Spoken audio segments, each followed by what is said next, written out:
Hey guys, welcome back to my channel. Today I am doing a little mukbang whilst I answer your juicy questions. So I asked you guys over on my Instagram on just like a little question box to ask me some juicy questions, and this is what you guys have come up with. So we're going to answer them whilst I'm eating. First of all, let me give you a little food tour. So I got some sweet potato fries from Grilled, and then I also got like this spicy grilled chicken burger, which is literally insane. And then I'm gonna put some of my vegan peronaise with it because this is like spice. So we need to put some peronaise because I'm gonna be burning. I've got a water, but I was thinking of maybe making a coffee, but I might make it afterwards. Okay, I'm so hungry, so I need to eat before I answer anything.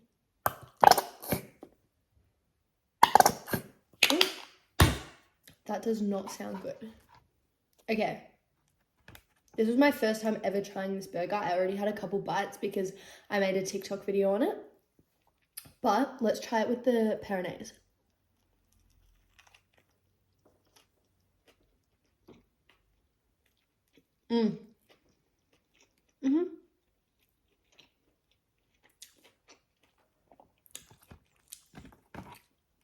This is so delicious. You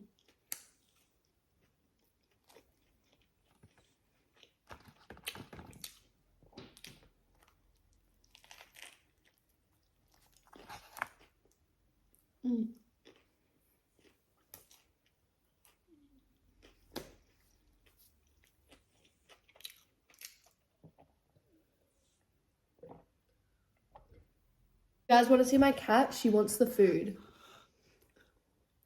Don't you, Papa? She's literally so cute though, so we forgive her. And she's so good. She just sits there like a good little girl. She knows she's not allowed it. Okay, let's get on to the questions. Number 1, challenges about being an influencer. Okay, so personally, I hate the word influencer. I just feel like over the years, it has so much stigma around it. So many people have opinions on the word influencer and like the job, even if they have no idea what it encounters. Like, I feel like older people in particular. So personally, I hate the word influencer and I never call myself an influencer. I prefer content creator because I'm creating content for the brands. But I feel like the most challenging part is you definitely feel very lonely a lot of the time. Because although there's a lot of other influencers and content creators online, you work by yourself. Like, you wake up, you do the work that you have to do by yourself, you edit by yourself, and then you get to go to events. And at events, you do know a lot of people and you get to meet people. But like at each event, there'll be like different people. So like, it's just like a lot for your social battery. Whereas like for a normal job, you go to work with the same people every single day. So you get to know them on such like a like intimate level. They're like, it's not small talk. You just talk to them when you want to talk to them. I feel like loneliness is definitely a big thing. In saying that, I love being by myself. I love my own time. So I kind of find it a perk of the job, but I guess at times like Christmas parties and stuff, you kind of miss out. I guess if you have an agency, some agencies have Christmas parties, but I'm not with an agency right now. So yeah, I guess just being lonelier than you have to be. I think as well, like when your family, partner, whatever, comes home from work and goes, how was your work day? I did this, blah, blah, blah, blah, blah. And they like did so much and it feels like they're living life without you a little bit. And then you're like by yourself working. And it also doesn't feel like I feel like when my family goes off to work and they come back, it feels like I didn't go to work because I'm working from home. But I did do a lot of work that day. I think another thing that's a little bit misinterpreted is influencers do work really hard. Now, when I say that, I don't mean that influencers work harder than anyone else. Like, I'm not saying the actual job is hard. I'm just saying I feel like there's a lot of the process that people don't realize behind the scenes that is hard, and we do work hard, but it's not as hard as a normal job, and you have more like freedom and amazing opportunities that it doesn't feel hard, but you are working hard. So sometimes you're just like so run down. I feel like that's very misinterpreted because everyone thinks it's the easiest job in the world, and it might be, but it's not like you just wake up, get paid, and make a little video. Like, there's a lot to the process, if you get what I mean.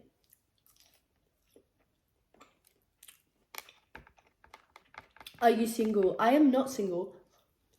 I have an amazing boyfriend.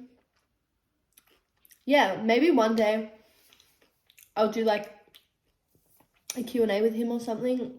We kind of keep everything offline, but like little videos here and there. I chill. Okay, are you going to BTV? I am going to BTV. I'm very excited, except I'm quite nervous for the weather this year. Because last year, one of the days was like 42 degrees or something, and it was so unbearably hot because it's in the middle of like the desert. It was crazy. So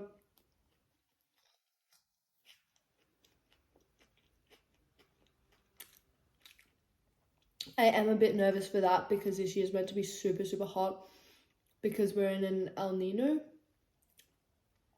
I believe. So I'm nervous for that. But the DJs playing looks super good. And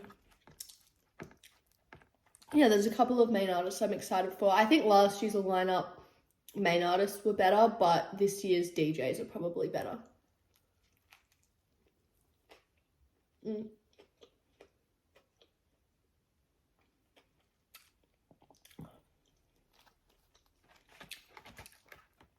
Someone asked if I've been to Tasmania. That is so random, but yes, I have been to Tasmania.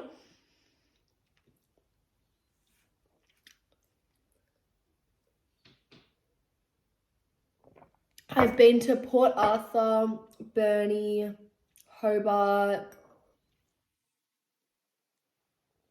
and I think one more place. I went on a cruise. That's the only cruise I've ever been on. And yeah, it was fun. I went with like my whole family, some friends. Like, it was pretty hectic. Like, half the boat was us, which was kind of cool.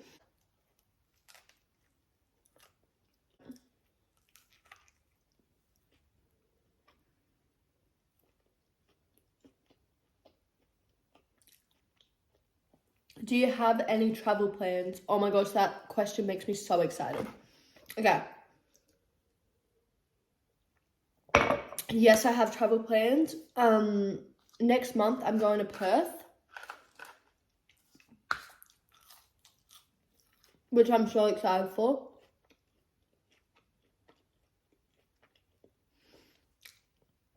So I'm going to Perth to see Coldplay. I've seen Coldplay 3 times live before, and they are by far the best concert I've ever been to. And I've been to a lot of concerts because that's just the thing that my parents would always like to do when we were kids, is go to concerts. So I've been to a lot of concerts, and Coldplay is by far the best concert ever. Like, they're just so good. So my sister and I are going to Perth to go and see them live again. And then we're going to stay for like 2 or 3 nights after to make our time, just to make our time a bit worth it and explore Perth, because we've both never been there before. So I am excited for that. I need more water. I can't be bothered to wait any longer because it fills up so slow. Okay, and then I've got a holiday booked to New Zealand in February. I am so excited. I've never been to New Zealand. The only place overseas I've been is to America. I've been a couple times and I loved it. But I do, sorry, I got an email. I do really want to go literally all over the world. Like, I want to go everywhere. I might be going to Europe at the end of the year. A lot of exciting things.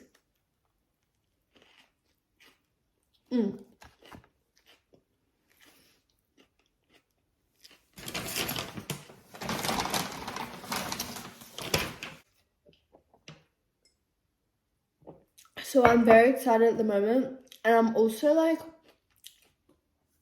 super happy because before these holidays, like I only really booked them really recently, and before these I hadn't really booked a holiday in such a long time that I was just working so much and I wasn't really working towards something. But now it's given me like so much motivation. Like when I woke up today, I was like, I'm so excited to work so that I can make money and I can spend it when I go to Perth and I can go on more holidays, and it just motivates me to work like so much more.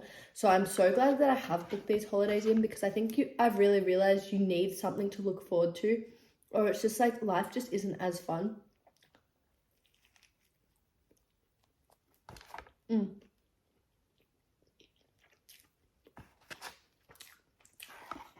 So I'm so keen to travel, and I really want to do another America trip. I've already been to America twice, but there's some places we didn't do and I'd really like to do.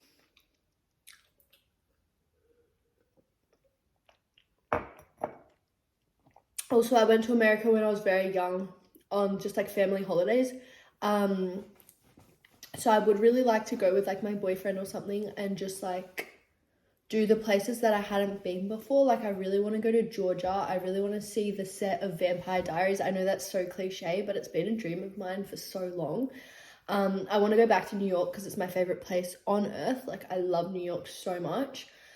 I want to go to Wyoming. I want to go to Canada really bad. I've never been to Canada. So there's just like so many more places that I want to go that I haven't been in America. So after Europe, that'll probably be my next like big trip, but it might not be for like years to come because Europe's going to be like so expensive. So I've been saving for Europe for a very, very long time because my boyfriend and I have been talking about going to Europe for so long. So I've been saving that for ages, and hopefully maybe over Christmas next year we might go like do Europe in winter. I know everyone does it in summer, but it just won't really work for us with our schedules because he's doing quite an intense uni degree and I'm doing uni and working, and it's just a long period in the middle of the year to have off. So yeah. Okay. Do you play tennis competitively? I actually don't really talk about this much anymore. So when I started playing tennis when I was 2. And then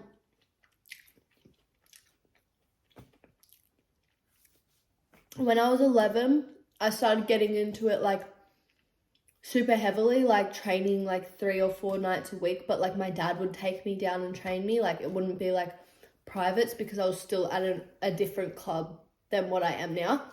And yeah, it just wasn't the option for me to train that much. So I just trained with my dad, which was super fun, and I was getting really good at it. And then we moved house, and this old club was so far away from my new house. So we moved house and then we moved club, and this club was literally amazing, the one that I'm at now. And I just fell in love with it all over again. And I was playing competition literally since I was a kid, but just like Saturday morning competition, like juniors. And then I moved to this club and I started tournaments, and I really, really loved tennis so much, but I kind of fell out of love with it when my parents split up. It was a super long divorce, and it was very, very messy, and it just really drained me of everything. And there was a period where just nothing really made me happy anymore. So I feel like this is getting so deep and depressing. But yeah, there was just a stage where things didn't really make me happy anymore, and tennis was one of them, and the fun was kind of taken out of it. So I quit tournaments, and then I still trained for ages. But then COVID happened, and my main coach left and became a tradie. Good on him for following his dreams though. But yeah, so and I just did like squad and stuff for years since then. And then I play seniors competition now, but it's literally just for fun. Like, it wouldn't really get me anywhere. It's just for fun, fitness with my friends. So I still really enjoy it, but it's not what I once would have thought it would be now. Like, I definitely thought I was going to do something with tennis. But you grow up, things happen, you change a lot. So yeah, that was my tennis situation.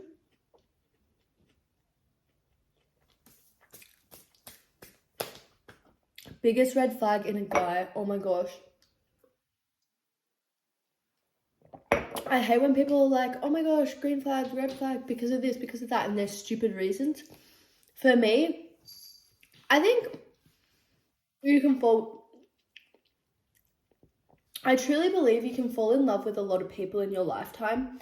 I think obviously you have to be attracted to someone, but it doesn't have to be the main thing for you. Like, it doesn't have to be like, oh my gosh, they're exactly my type to a T, I want to be with them. It can just be like, I find them attractive, and then you find their personality like even more attractive, and it makes them like a 10 out of 10, you know? But for me, the biggest red flag is when a guy disrespects their mum. Unless she is crazy, unless she has literally done something to ruin your life, you should always respect your mum. And as a boy, if you don't respect your mum, if you don't respect your sister, you're not going to respect me, so I don't want to be with you.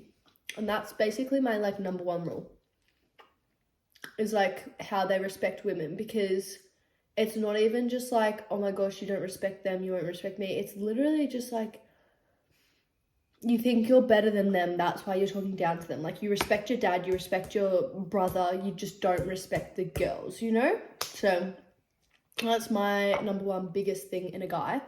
I think the rest of things that I really like about guys and don't like about guys and whatever is really subject to the person, because everyone's in a different situation, everyone has a certain amount of time for you, everyone has like different qualities and traits that are amazing. So I couldn't really pinpoint certain traits that aren't amazing, because I think it depends on their situation. But like I said, my number one red flag is literally just respect. Don't think that the women have to clean and cook every night, because that is feral to me. Like, if I want to do it, I'll do it, but like, you are not expecting that off me ever. We're a partnership, so I just feel like we're equals, and that's like the biggest thing for me. Do you like to be a passenger princess? That is so funny. After this question, I will drive if my boyfriend wants me to drive.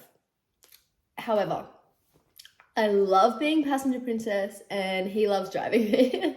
So yes, I am passenger princess. However, I drive myself obviously to a lot of things during the week. Like, I drive myself everywhere that I have to be. And if my boyfriend ever wanted me to drive, I would 100% drive. It's just that, yeah, he enjoys driving me. I enjoy being driven.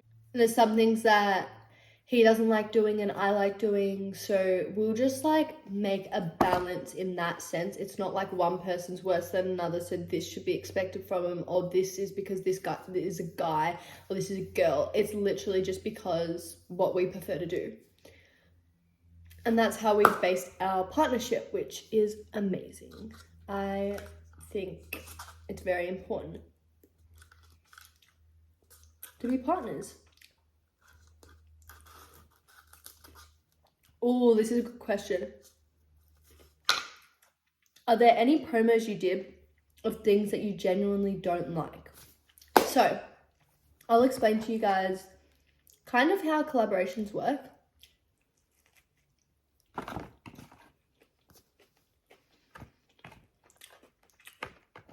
So for me, because I don't have a management, usually brands come directly to me. There are some influencers that go to brands, which good on you. I just don't really have the time for that because I get a lot of emails and like collaboration requests, which I'm so grateful for. I'm just in a position where I do, so I'm very grateful for that. But they usually come to me and I reject a lot of collaborations, and then the ones that I don't reject are if it's like a product I've never tried before, which is very rare. Usually I only accept collaborations of things that I genuinely use or like have used before because I love them. Because I can pick and choose with the collaborations that I do because I don't want my page to ever feel unauthentic. So I always only try and stick to a certain amount of campaigns per month, a certain amount of campaigns per week, so that my followers are truly getting me rather than like ad, because that annoys me so bad when someone like gets lifted up, gets a lot of followers, and then just posts ads and all they're in for is money, and then they just like leave where they became, who they became behind. I will never ever do that.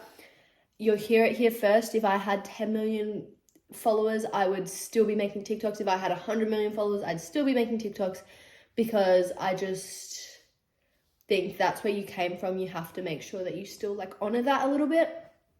So for me, I always make sure that I only keep to minimal amount of campaigns. Even though I could make more money, that's not the point to me, because I think in the long term, you'll probably burn out and your account will probably just like, ooh, and you do not want that. So I only say yes to items that I love or have already used. And if I haven't already used it, I won't say yes. What I'll say is, if you send me your product this week and you want me to do a campaign with you guys, wait 2 weeks or a month until I've tried out this product for a significant amount of time. Once I've tried this product out for a while, and if I really truly love it, then I'll get back to the brand and I'll say, hey, remember that campaign you want to do? I truly love your brand. Let's hit it off and do your next month's campaign. Or if I don't like it, I will still acknowledge the brand, because I don't want to be like a bitch and be like, I hate your product. But I'll just email them back and be like, hey, thank you so much for coming to me and for trying to set up this campaign. Unfortunately, this product just doesn't really work with my audience, which is a lot of the time it is.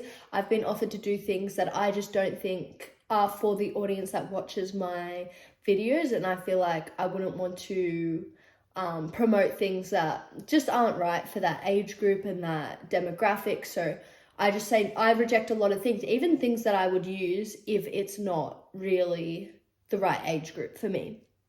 So you can see all your analytics and who follows you and what they do. So that's like a really important thing, is just knowing who you're marketing towards, because you don't ever want to lose that, you know.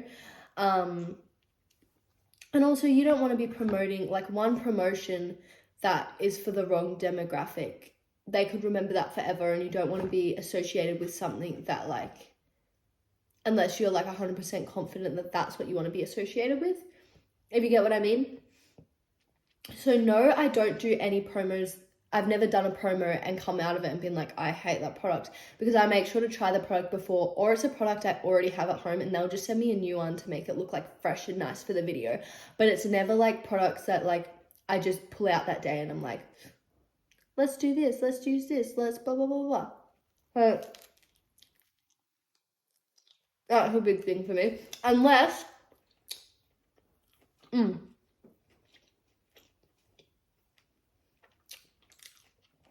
that's a lie actually.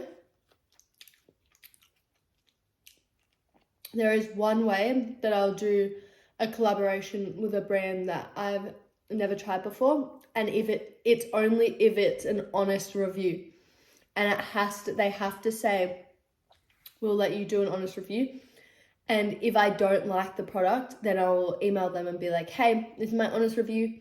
If you want to pull out of this campaign, that is so fine, because obviously they don't want me being like, oh, don't really like it, oh, like 6 out of 10. Like, they obviously don't want that. So a lot of brands will just leave it there if it's a first impression and I don't like it. But if it's a first impression and I do like it, even better, because it makes it more authentic. I like being authentic for you guys, because it's so hard to stay authentic when you're filming ads, because your voice changes, because you're following a script, and it's just like everything changes a little bit. So it is hard.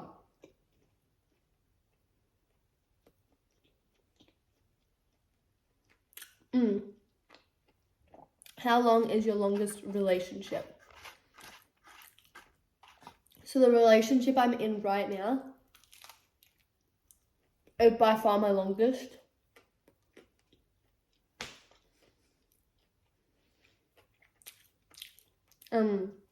We've been together just over 5 years, which is insane.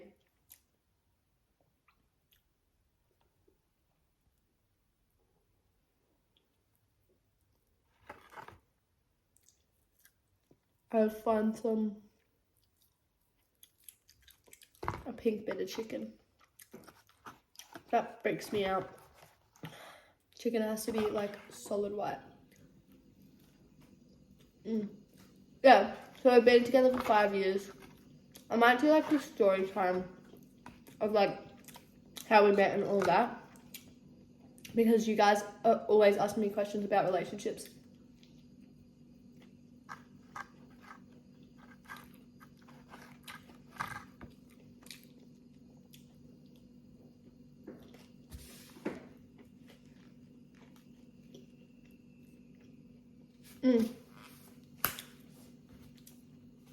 My celebrity crush. Okay. My first ever celebrity crush was Theo James. I watched Divergent when I was like,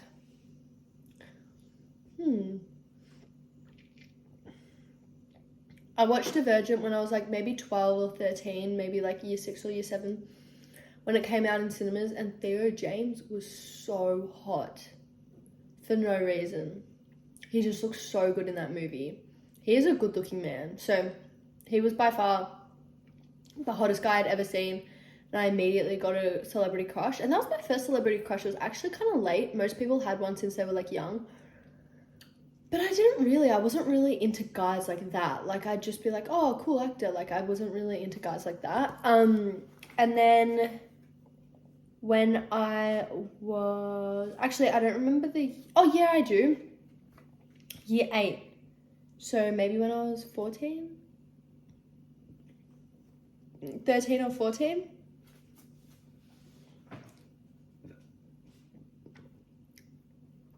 My next celebrity crush was Chris Hemsworth in the Ghostbusters movie. Oh my gosh.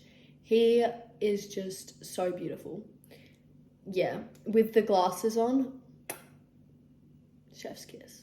Yeah. Chris Hemsworth. I remember I saw that with like my boyfriend at the time, but like it didn't count. We were in like year 8. We were so young, and we like would hold hands and that's it. But we saw it at the time, and I was just sitting there and I'm like, Chris Hemsworth is so attractive. So sorry to my year 8 boyfriend, but Chris Hemsworth trumped you hard, man. And then